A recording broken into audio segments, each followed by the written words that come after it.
Bueno, pues muy buenos días a todos. Muchas gracias por venir a esta, que es el último día del Aquelarre Matemático, edición 2019. Estamos muy felices aquí pues, de tener presente al doctor Jesús Núñez Simbrón, que nos viene a hablar sobre la característica de Euler. Él viene del Centro de Ciencias Matemáticas de Morelia, de la UNAM. Es un gusto tenerlo aquí, muchas gracias. Muchas gracias. Bueno, primero un par de cositas. Muchísimas gracias por la invitación. Estoy súper contento de poder estar en el Aquelarre. Yo estuve en el comité organizador algunos años y aunque fue muy difícil en algunas cosas, también fue muy gratificante. Entonces, bueno, muchas gracias por tenerme aquí. Y segundo, perdón por la tardanza. Ya no estoy muy acostumbrado al tráfico del DF, entonces obviamente iba a llegar súper temprano. Bueno, entonces yo les voy a hablar de esta cosa que se llama la característica de Euler. Es un objeto muy fundamental en las matemáticas en general, sale por todos lados. Y mi intención es dar un poquito los orígenes, ¿no? Cómo surgió la idea de la característica de Euler. Y un par de comentarios sobre cómo se puede utilizar, ¿va? Y en realidad un poco escondido en el querer dar esta plática está lo siguiente, sin quererme poner político ni nada. Cuando uno termina el doctorado, no voy a decir uno sufre, pero uno experimenta muchas veces cierta discriminación hacia su investigación, ¿no? Depende mucho del tema que uno haga, depende mucho de la gente con quien uno se junte y creo que eso está mal. Lo que me gustaría transmitirles es que de un problema que aparentemente es muy sencillo y que en principio no tiene nada que ver con las matemáticas, y así lo dijo el mismo Euler, se desprenden toda una serie de preguntas interesantísimas y una teoría muy útil, sobre todo en matemáticas, pero también en la vida real, ¿no? Entonces, yo estoy seguro que algunos de ustedes van a llegar a ser directores del instituto, directores del CONACYT, no sé. Y me gustaría que quizás en el futuro tuvieran en mente este tipo de ejemplos. Bueno, entonces, pues empecemos. ¿Quién es el tal Euler? Pues es este señor de aquí, este de aquí. Y quizás lo primero que me gustaría decir es que no se dice Euler, sino Euler, como lo estoy pronunciando. Entonces, bueno, yo no soy muy bueno con los nombres, pero al menos puedo recordar esto de aquí. Este cuate nació en 1707 en Suiza, en la ciudad de Basilea, que es una ciudad al norte de Suiza. Está pegadita en la frontera con Alemania. Y después murió casi 80 años después, no tantos como 80, pero casi, en San Petersburgo, en Rusia. Y entró a la Universidad de Basilea, ahí es donde realizó sus estudios, a los 14 años. O sea, era un geniecillo, ¿no? Su tutor fue uno de los matemáticos y físicos más famosos, ¿no? Johann Bernoulli. Y además no solo estudió matemáticas, me refiero a Euler, sino que también estudió historia y filosofía, ¿no? Y después empezó a estudiar teología, pero dijo, no es lo mío, mejor sigo con las mates, ¿no? Luego, desgraciadamente, en el 38 se empezó a quedar ciego, perdió por completo la vista en el ojo derecho. Y para 1771, pues ya pobre cuate no veía nada, ¿no? Aún así seguía haciendo muchísimas matemáticas, de hecho, muchísimas. En 1771 todavía hacía un artículo de investigación a la semana, cuando que yo hago como uno al año, ¿no? Al final de toda su vida recolectó como 886 publicaciones, sin contar cosas que no están catalogadas y demás. Y eso además se le añade un montón de cartas que enviaba, además de libros que escribió, ¿no? Entonces, nada más por mencionar algunas de sus contribuciones más conocidas o emblemáticas, Por ejemplo, él acuñó la noción actual del logaritmo, aunque no los inventó él, los inventó Napier. En teoría de números tiene un montón de cosas que llevan su nombre, ¿no? Desde propiedades de los números naturales, cosas de números primos, etc. Fue esencialmente la primera persona que trabajó con series infinitas, aunque no lo hizo de manera muy formal, pero digamos se atrevió a pensar en ese concepto, ¿no? De sumar un número infinito de cosas. Trabajó también con polinomios bastante, ¿no? En geometría hizo un montón de cosas, desde propiedades de círculos, triángulos, círculos con triángulos, etc., ¿no? En combinatoria tiene algunos métodos muy emblemáticos que se enseñan en los cursos de aquí de la FAC, por ejemplo, para contar cosas, ¿no? Y luego una cosa que es de las más importantes que se inventó es la teoría de gráficas. Creo que ahorita ya está en desuso el término gráfica para referirse a los objetos que voy a mencionar en un ratito. Creo que ahora ya se les llama más grafos, pero como ya me acostumbré, por el momento les voy a llamar gráficas, ¿va? Y esto tiene una consecuencia reciente, digamos, en la llamada teoría de redes, que se utiliza mucho, por ejemplo, para modelar redes neuronales, el tráfico, el clima, etc., ¿no? Entonces, bueno, este señor es responsable de un montón de cosas que utilizamos. Además de matemáticas, hizo contribuciones no triviales en la mecánica, movimiento de cuerpos celestes, propulsión de barcos, óptica, mecánica de fluidos y un montón de cosas más. Y de hecho hay al menos 50 cosas en matemáticas que se les llama de Euler. Uno de estos es de lo que quiero hablar hoy, que es la famosísima característica de Euler.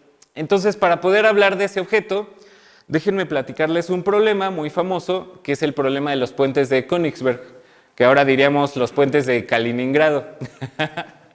Esta ciudad de Kaliningrado está aquí, ¿no? Un poquito arriba de Polonia, ahora en la Rusia europea, ¿no? ¿Y cuál es el problema?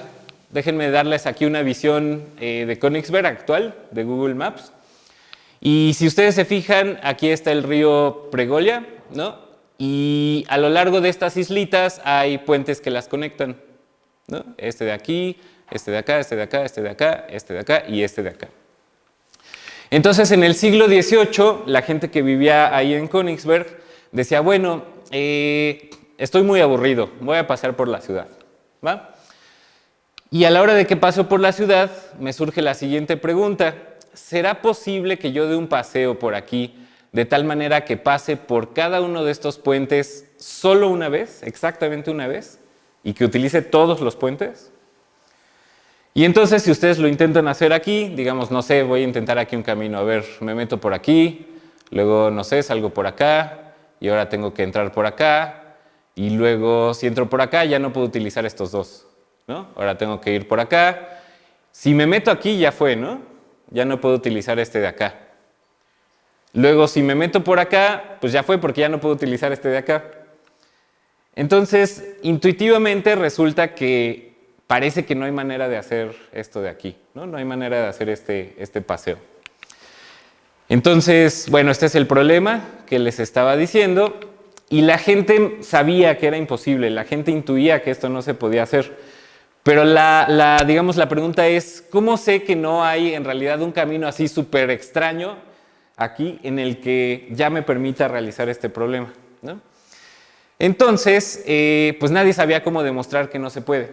Pero Euler no vivía tan lejos de Kaliningrado, vivía en San Petersburgo, que está por acá. Bueno, nomás no se vayan caminando porque son unas 190 horas de caminada, ¿no? Pero bueno, no sé si se van así en carreta o algo así, o serán unas semanitas ahí, o una semanita, supongo, no sé. Entonces Euler vivía por acá, ¿no? Y entonces el alcalde de Danzig, que es una provincia que estaba muy cerquita de Königsberg, le escribió a Euler y le dijo, oye, pues, pues tú eres matemático, ¿no? A lo mejor nos puedes ayudar a entender este problema y no sé qué. Y entonces Euler, tan buena onda como era, le respondió, así, señor, muy noble señor, usted puede ver que este tipo de problema tiene muy poquita relación con las matemáticas. Y la verdad es que no puedo entender por qué usted espera que un matemático produzca una solución a este problema, porque la solución está basada en la razón simplemente, y su descubrimiento no depende de ningún principio matemático. O sea, básicamente Euler le dijo, la verdad es que no me interesa tu problema. Pero después, como que le picó el gusanito a Euler, y después le escribió ese mismo año a Giovanni Marioni, que era su amigo, era un ingeniero italiano. Y le escribió, bueno, sí, esta pregunta que me hicieron está súper banal, ¿no? Pero la verdad es que me picó el gusanito y me parece que es digna de cierta atención, porque ni siquiera la geometría, ni el álgebra, ni lo que ahora llamamos la teoría de números, fue suficiente para resolver el problema. Entonces sí se quedó pensando un poquito el problema, ¿no? Dijo, bueno, ok, sí, esta es una pregunta así como de que no es matemática, pero ¿por qué no se me ocurre cómo demostrarlo? Entonces, 3 años después de que le hicieron esta pregunta a Euler, fue que por fin sacó un artículo, este de aquí, que es uno de sus artículos más famosos, Solutio Problematis ad Geometriam Situs Pertinentis, que quiere decir la solución de un problema relacionado con la geometría de la posición. Es decir, no existía la teoría de gráficas como para ponerle un problema de teoría de gráficas, ¿no? Ahí finalmente Euler puso la solución a este problema, ¿va? Entonces déjenme platicarles un poquito cómo va la solución de Euler. Entonces me voy a robar este diagrama del artículo de Euler, en el que pone aquí la situación, digamos, diagramáticamente de lo que pasa en Königsberg, ¿no? Sin medidas muy precisas ni nada, ¿no? Aquí está una isla que le va a llamar la isla A, que es la de en medio. A esta le va a llamar isla B, a esta le va a llamar isla C, y a esta de acá le va a llamar isla D, ¿vale? Entonces, ¿cuál es la idea? La idea es que si yo paso de una isla a otra, eso lo voy a representar con una sucesión de letras, ¿no? Digamos, si empiezo en la isla A, estoy parado acá, y paso a la isla B, por cualquiera de los puentes que la unen, a eso lo voy a representar como la palabra AB, ¿vale? Entonces, aquí pongo unos ejemplitos. Por ejemplo, este de aquí, si voy de aquí para acá, pues sería la palabra BA, ¿no? Esta de aquí sería la palabra AB, ¿vale? Ahora, déjenme hacer una convención, nada más para simplificar un poquito cómo se van a ver aquí las palabras o los paseos. Si, por ejemplo, después de que crucé de A a B, ahora quiero ir a la isla D, en lugar de poner, ok, primero voy de A a B y luego voy de B a D, pues esto de aquí en medio como que es superfluo, ¿no? No necesito decir B, no necesito decir me quedo en B. Entonces voy a omitir poner 2 veces B y voy a escribir A, B, D, ¿vale? Entonces, noten lo siguiente, noten que si yo pongo una sucesión de letras de estas islas y pongo, por ejemplo, n letras, pues eso quiere decir que se cruzaron n-1 puentes, ¿va? Aquí les pongo un ejemplito, por ejemplo, si hacen el paseo A, B, D, C, pues quiere decir que cruzaron 3 puentes. Es este de aquí, ¿no? Un puente, 2 puentes, 3 puentes. ¿Va? Órale, entonces, ¿cuál es el problema de Königsberg? Quiero encontrar una sucesión de letras, una palabra, que cruce a todos los puentes, ¿no? ¿Y cuántos puentes teníamos? Déjenme regresarme. Pues tenemos 1, 2, 3, 4, 5, 6 y 7. Eso quiere decir que estoy buscando una palabra que tenga 8 letras. ¿Va? Órale, entonces déjenme olvidarme tantito de esta situación particular y decirles una situación general, ¿no? ¿Cuántas veces tendría que aparecer una letra en una situación de este estilo, donde tengo un número impar de puentes? Que les estoy poniendo aquí A chiquita, B chiquita, C chiquita, etcétera, ¿no? Bueno, pues digamos, si el puente A chiquita se utiliza una vez, pues entonces la letra A quiere decir que o fue el inicio o fue el final de ese paseo, ¿va? Entonces la letra A aparece al menos una vez, ¿no? Ahora, si por ejemplo utilizo 3 puentes, si utilizo A, B y C, ¿no? Pues entonces, ¿cuántas veces se va a utilizar la letra A? Pues 2 veces, ¿no? Porque, por ejemplo, puedo hacer esto de aquí, llevo una vez, salgo y luego vuelvo a entrar, ya llevo 2 veces, ¿no? O puedo salir de aquí, llevo una vez, vuelvo a entrar, llevo 2 veces y ahora salgo, ¿va? Órale. Bueno, estos no son los únicos paseos, pero eso es lo que sucede, ¿va? En general, ¿qué es lo que pasa en una situación de este estilo en el que quiero cruzar de una isla a otra y tengo un número impar de puentes? Digamos que tengo 2K menos 1 puentes, lo que estoy diciendo es que la letra A se utiliza K veces, ¿no? Vale, entonces déjenme regresar a la situación de los puentes de Königsberg, ¿va? ¿Qué me dice esto que dije hace ratito de esta situación? ¿Cuántas veces debería aparecer la letra A? Bueno, pues ¿cuántos puentes entran a la isla A? Entran 1, 2, 3, 4 y 5. Es un número impar de puentes, ¿no? Entonces mi formulita de hace un slide me diría que A tiene que aparecer 3 veces. ¿Sí está bien? 5 es 2 por 3 menos 1, entonces 3. ¿Cuántos puentes entran a la islita B? Bueno, entran 1, 2 y 3, ¿vale? Otra vez es un número impar. 3 es 2 por 2 menos 1, entonces debe aparecer 2 veces, ¿vale? Lo mismo pasa con C, ¿no? Entran 1, 2 y 3 puentes, entonces debe aparecer 2 veces, y D debe aparecer 1, 2 y 3 puentes, entran a D, entonces debe aparecer 2 veces, ¿va? Entonces yo puedo sumar todas estas letras para ver qué longitud tiene mi palabra, ¿no? Bueno, pues resulta que 3 más 2 más 2 más 2 es igual a 9 casi todo el tiempo, ¿no? Pero nosotros habíamos dicho que debían de ser 8 letras, ¿no? Habíamos dicho que un paseo que pasara por todos los puentes exactamente una vez tenía que tener 8 letras. Pues entonces no puede ser, porque si no 9 igual a 8, ¿no? Esta es la solución súper famosa de Euler al problema de los puentes de Königsberg, ¿no? Entonces, digamos, con esto quedó perfectamente resuelto el problema de los puentes, pero pues Euler, que era buen matemático, dijo, ok, yo lo quiero generalizar, ¿vale? Entonces, si se fijan, déjenme decirles lo siguiente, la situación de los puentes de Königsberg y demás no tienen nada que ver con las islas, ni con quién vive ahí, ni las medidas de las islas, ni cuánta agua pasa por el río, ni nada de eso, ¿no? Lo único que se necesita para resolver el problema es tener puntos que representen las islas y aristas entre esos puntos que representen las uniones entre esas islas, los puentes, ¿no? Entonces, la pregunta es, digamos, en general, ¿cuándo va a existir un camino euleriano? Me refiero a un camino que pase exactamente por todos los puentes, ¿no? Para distintas configuraciones de islas y puentes, ¿no?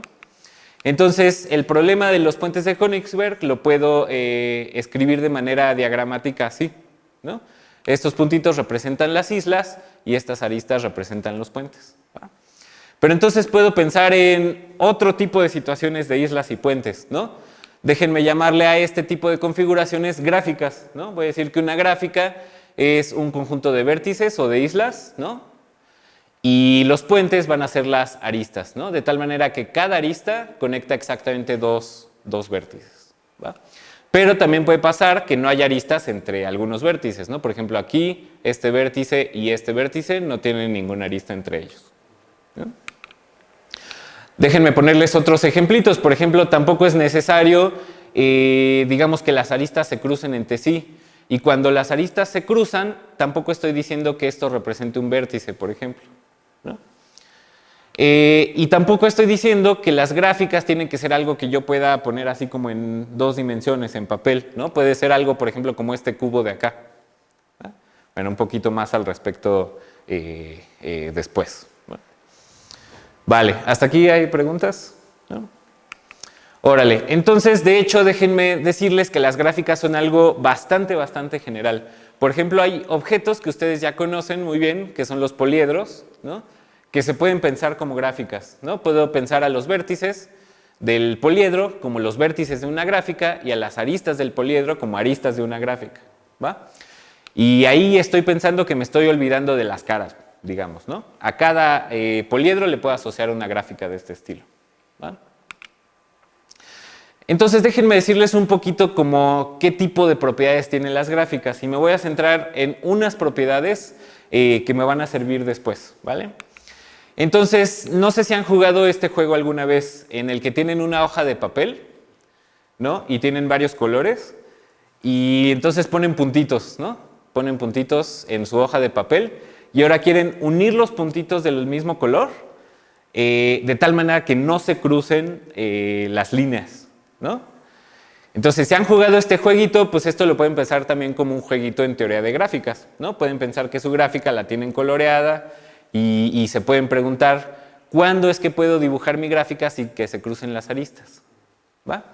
Olvídense un poquito ahora de los colores y entonces la pregunta en la que me quiero centrar es, ¿cuándo puedo escribir a mi gráfica? ¿Cuándo la puedo pintar sin que se crucen las aristas? ¿Va? Entonces, bueno, por ejemplo, aquí el ejemplo del cubo que yo decía, la intuición me dice que es algo como de dimensión 3, pero fíjense que esta misma gráfica la puedo pintar así, planita, ¿no? Una de las caras del cubo la voy a poner así como más chiquita, ¿no? Adentro de la otra cara, y todas las aristas que deben de estar aquí, en este cubo, están acá. ¿Va? Entonces, esta de aquí es como plana, aunque la puedo dibujar tridimensionalmente, ¿no? Pero ahora piensen en una cosa de este estilo, ¿no? El pentagrama del aquelarre matemático, ¿no? Esta gráfica de acá nunca la puedo dibujar de tal manera que las aristas no se toquen, ¿va? Eso quizás no es obvio de ver, pero se puede probar, ¿va? Lo mismo con esta gráfica de acá, ¿va? Entonces voy a utilizar esta terminología, ¿no? Voy a decir que esta gráfica es plana, ¿no?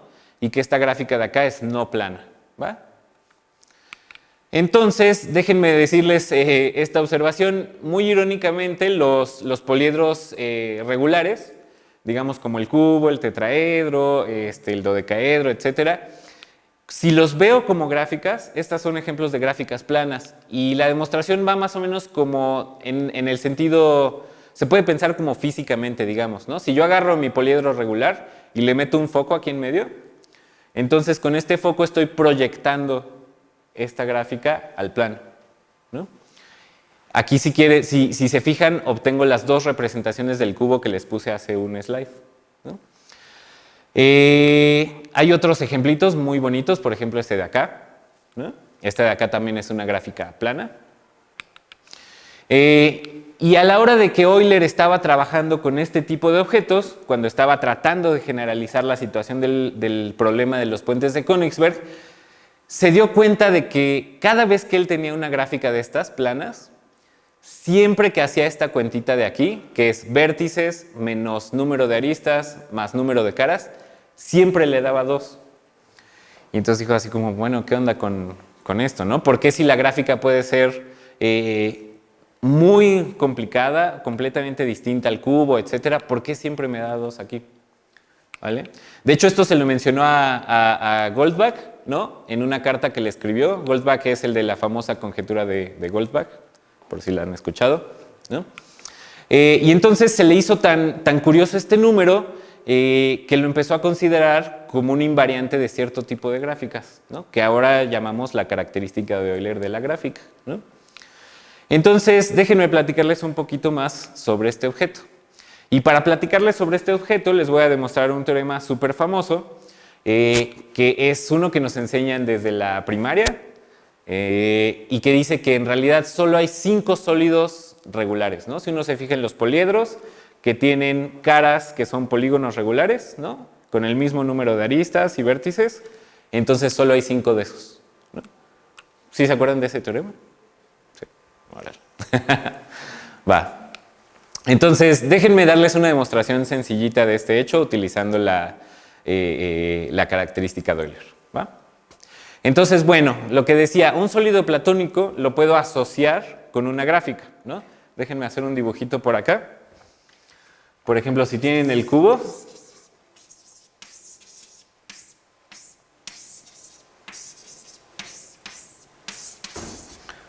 entonces tienen como una cosa así de este estilo, ¿no?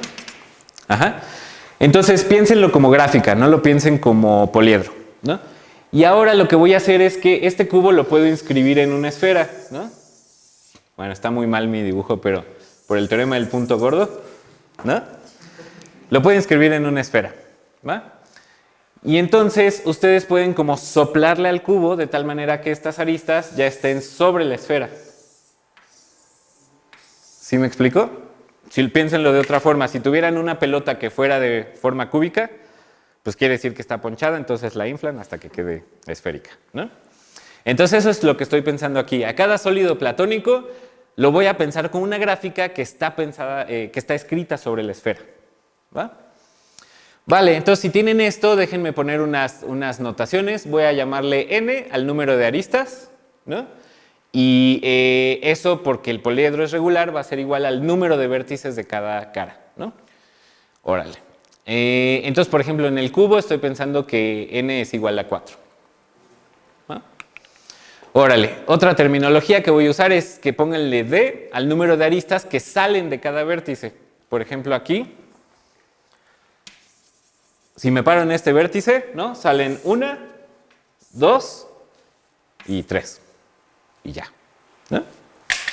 Entonces, pónganle d a este numerito de acá, ¿no? Órale, entonces yo digo que n por f siempre es igual a 2 veces las aristas y que esto es igual a d veces los vértices.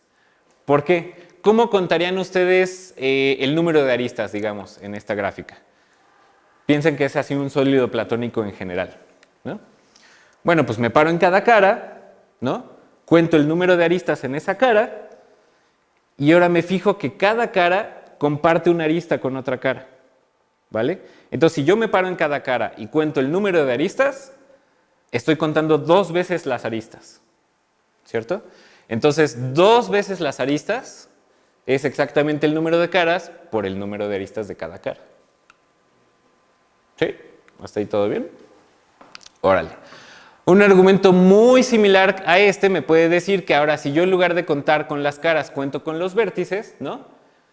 Quiero contar las aristas utilizando los vértices, pues eso me dice que cuántos vértices cuento, pues tantos como aristas salgan de acá, pero eso me dice que estoy contando 2 veces las aristas otra vez. ¿Sí está claro? Sí. Órale. Entonces tengo esta formulita de acá, ¿no?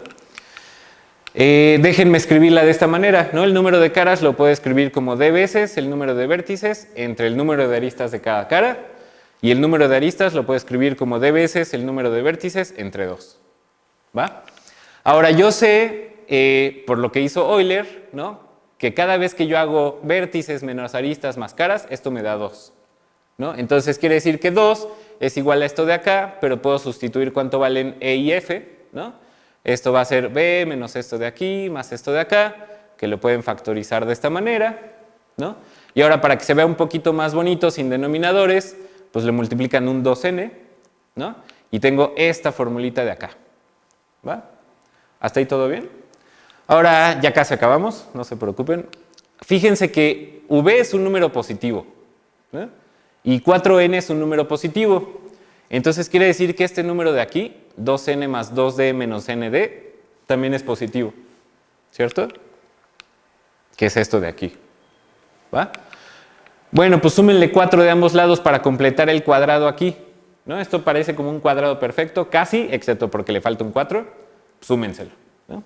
Súmenle el cuadrado perfecto y ahora factoricen, pues lo que me queda es que n menos 2 por d menos 2 es menor que 4. Y entonces esto pues ya es una ecuación, una desigualdad que ustedes saben resolver, ¿no?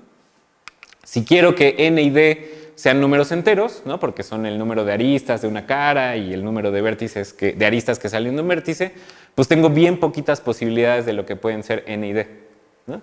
Resulta que nada más pueden ser estas parejas de acá, ¿va? Pero entonces eso me limita el tipo de poliedros que puedo escribir, ¿no? Eso me dice que, por ejemplo, la pareja 3,4, ¿no? Pues es la que tiene en cada cara 4 aristas y que en cada vértice salen 3 aristas, ¿no? O por ejemplo la pareja 3,3, pues es la que cada cara tiene 3 aristas y de cada vértice salen 3 aristas, etc. ¿Va? Entonces la característica de Euler está limitando la geometría de los objetos que yo le estoy dando, ¿va? Entonces déjenme tratar de generalizar esto como matemático, ¿no? Bueno, pues yo lo hice para gráficas, ¿no? Pero a la hora de demostrar este teorema de los sólidos platónicos, en realidad los pensé como triangulaciones o como gráficas sobre las esferas, ¿no? Entonces voy a decir que la característica de Euler se puede pensar en realidad como algo que es una característica de la esfera, ¿no? Cada vez que yo les dé una esfera, ustedes pintan una gráfica ahí encima de la esfera, una gráfica que sea plana, ¿no? Y le miden la característica de Euler y eso siempre les va a dar 2, ¿no? Entonces, la característica de Euler es algo que es propio de la esfera, ¿no? Pero también lo pueden hacer, digamos, si les da curiosidad generalizarlo a otros campos, también lo pueden hacer, por ejemplo, en un toro, ¿no? No hay nada que nos impida agarrar un toro, pintar una gráfica ahí en el toro, ¿no? Déjenme restringirme a triangulaciones, nada más por simplicidad, o sea, cosas que se ven como triangulitos de este estilo, unidos por otros triangulitos, ¿no? Si han jugado Zelda, pues como que trifuerza aquí, ¿no? Y entonces pueden hacer una gráfica de este estilo aquí en el toro y pueden tratar de medir lo mismo, ¿no? Pueden tratar de medir vértices, menos caras, menos aristas, más caras, ¿no? Y resulta, aquí les doy una un poquito más sencilla, ligeramente más sencilla que esta de acá, ¿no? Y resulta que igual que en la esfera, siempre que hacen esta cuentita, les da un número fijo, ya no 2, ahora les va a dar 0, ¿va? Entonces otra vez esta característica de Euler generalizada la puedo pensar como un invariante del toro, ¿cierto? Pero ahora fíjense que cada vez que yo deformo la esfera, a la gráfica no le importa esta deformación, ¿no?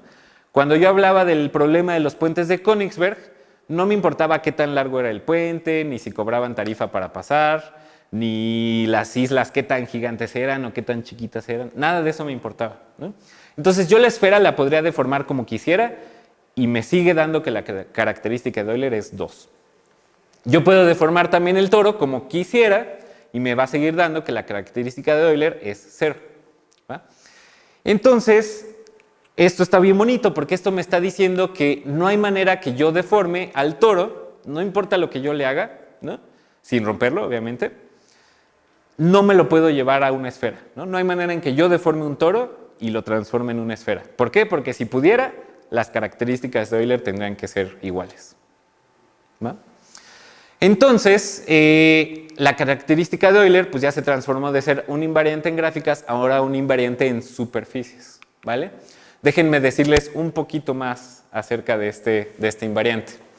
Entonces, para platicarles un poquito más de cómo se utiliza la característica de Euler, les voy a platicar así muy poquitito de lo que es la curvatura, ¿vale? Entonces, déjenme introducirles rápidamente aquí el concepto de curvatura muy intuitivamente. Supongan que yo les doy una curvita aquí en el plano, ¿no? Y ustedes quieren saber si esa curva, piensen, digamos que es suave, ¿no? Es una cosa que va de 0, 1 a R2, suave. Y yo les pregunto, oye, ¿cómo sabes que esa curva es curva y no es una recta? Bueno, pues porque la estoy viendo ahí, ¿no? Pero ¿cómo sabes? En serio, ¿cómo sabes? Bueno, lo que puedes hacer es, ok, la parametrizas, aquí está mi parametrización, ¿no? Y ahora saca la velocidad, ¿no? Que la pueden pensar como que voy manejando en coche en esta carretera, ¿no? La velocidad es un vectorcito que me dice a dónde voy y qué tan rápido, ¿no? Entonces la velocidad se ve como algo así, ¿cierto? Si esta curvita fuera una recta, pues yo me podría dar cuenta viendo la velocidad, ¿no? Si la velocidad siempre lleva la misma dirección, ¿no? A lo mejor no la misma magnitud, pero la misma dirección, pues quiere decir que mi curvita no es curvita, sino que se ve así, ¿cierto? ¿Hasta ahí todo bien? ¿Cómo mido el cambio en un vector? O sea, si yo les doy así un conjunto de vectores que varía suavemente, pues ¿cómo mido la tasa de cambio de ese vector? Pues es la definición de una derivada, ¿no? Es la tasa de cambio, bla, bla, bla, ¿no?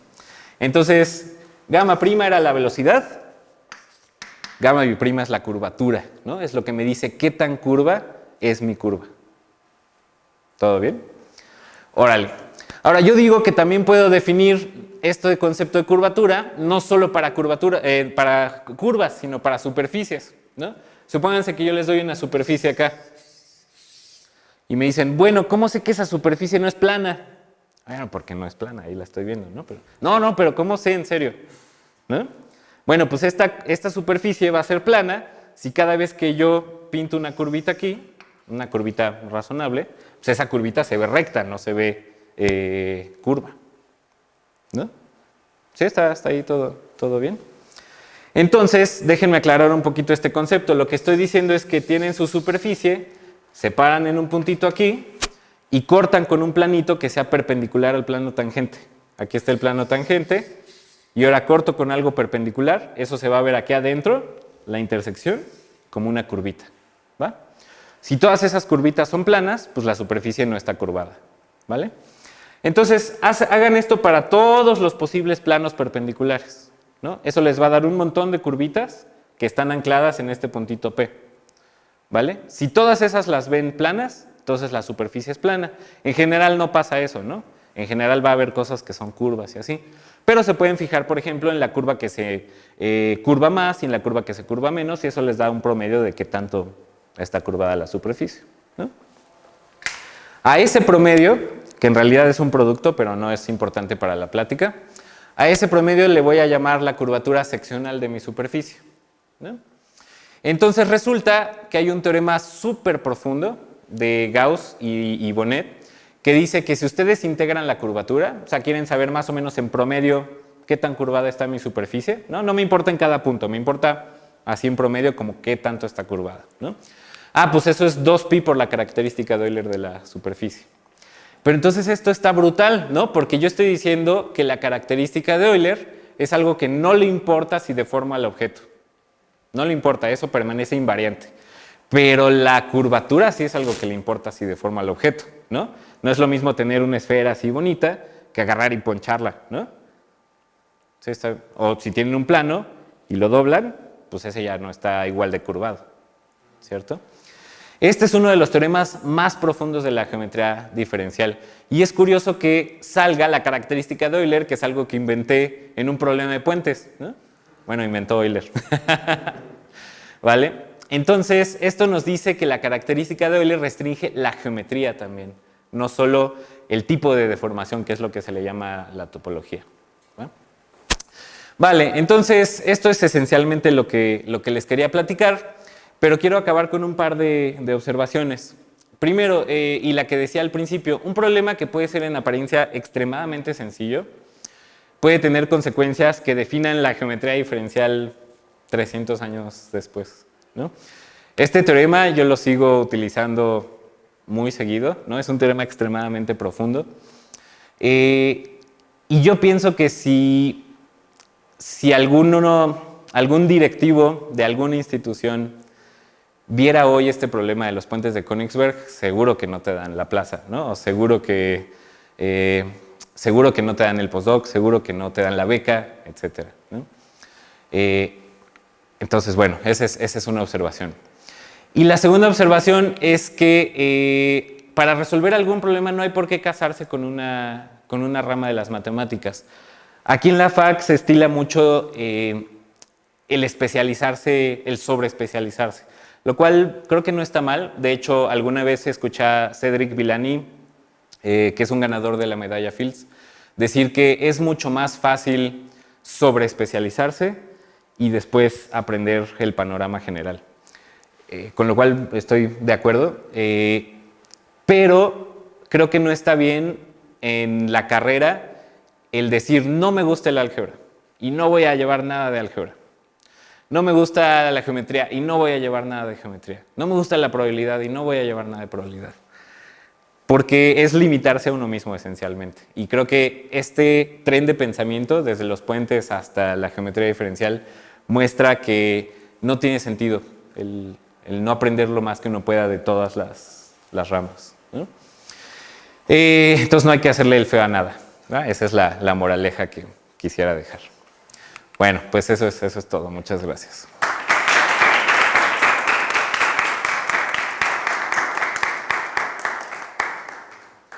¿Hay preguntas para el expositor?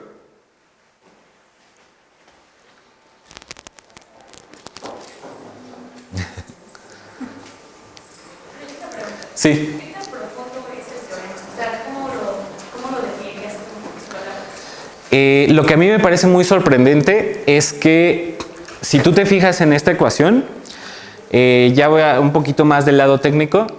Este objeto de acá es un objeto propio del análisis. Para definir la curvatura necesitas en realidad análisis y álgebra lineal, ¿no? Y cuando integras todo este objeto de acá es algo que es del análisis, ¿va? Este objeto de acá no tiene nada que ver con el análisis, es pura topología. Entonces esta ecuación está uniendo dos ramas de las matemáticas, ¿no? Está diciendo que si tú quieres hacer análisis en tu variedad de este estilo, basta con que hagas topología y viceversa. Entonces, en ese sentido es extremadamente profundo. ¿Hay alguna otra pregunta? Si no, pues vamos a proceder con la dinámica para regalar esta tacita de la aquelarre. Entonces necesitamos hacer una pregunta. Una pregunta. Alguien que quiera compartir por qué está estudiando lo que está estudiando. Eso me gustaría escuchar. Hola, pues me llamo Pamela. Yo estoy estudiando física porque, bueno, mi papá desde chiquita siempre me hablaba del universo y Stephen Hawking, Einstein, las teorías de la relatividad y todo, pero también siempre fui muy curiosa y también me hacía preguntas y de cómo funcionaban las cosas y cómo por qué, o sea, siempre me la pasaba preguntando de por qué a la fecha, me pregunto por qué de las cosas y también luego se me ocurrían ideas de, a ver, quiero inventar esto, quiero inventar lo otro, pero pues no sé cómo. Sí. Y bueno, y aparte pues el amor por las matemáticas, entonces pues aquí estamos. Eso está, creo que es importante no dejar de preguntarse por qué. Luego ya que te doctoras y bla, bla, es muy fácil decir, ay, necesito hacer 5 papers y bla, bla. Pero es fácil olvidarse de eso, ¿no? De esa curiosidad, de decir, ¿por qué me interesa tal y tal? Entonces, Y bueno, también tenemos de la aquelarre para el expositor. Yeah. Muchas gracias. Sí, muchísimas gracias. Ah, está bien padre. Muchas gracias. Y pues muchas gracias a todos por venir. Los invitamos a continuar aquí a la siguiente charla. Y bueno, sí, le agradecemos. Gracias.